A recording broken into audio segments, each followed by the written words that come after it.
أصحابي الأعزاء وقصادي تابتي سوتشيدتي jeclaysan inaan kula wadaago afka Soomaaliga nin Yaman iyo wax soo galay maqaxyaha Yamaneed mid kamid ah wuxuu arkay laba ciyaal ah oo aad u eegaya oo dibadda taagan oo waxa taabatay raxmadii qalbigiisa uu u yeeray soo gala buu yiri iyagoo aad u xushoonaya qajilaya bay u imanayaan agtiisa soo istaageen waxa uu istaagay wax u dalbay dalab cusub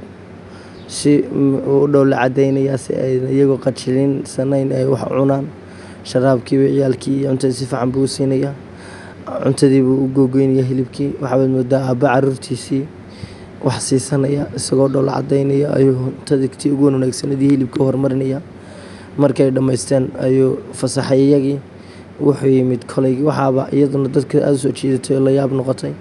ninkii madcamka iska lahaa ama hotelka ayaa diiday inuu lacagta ka qaado waraaq buu u dhiibay ay ku qoran tahay walaal ma haysano aalad lagu xisaabiyo insaaniyadda lacagteeda qiimaha ay leedahay insaannimada iyo naxariistu aalad aan ku xisaabino ma haysano sidaa daraadeed insaaniyadda aad samaysay ayaana deeqday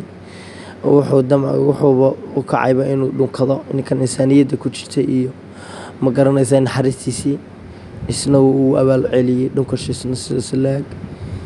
micnihii insaaniyaddu waxa aad u qaaliya iyo in qofku naxariis lahaado نحن لا نمتلك آلة حاسبة تستطيع حساب ثمن الإنسانية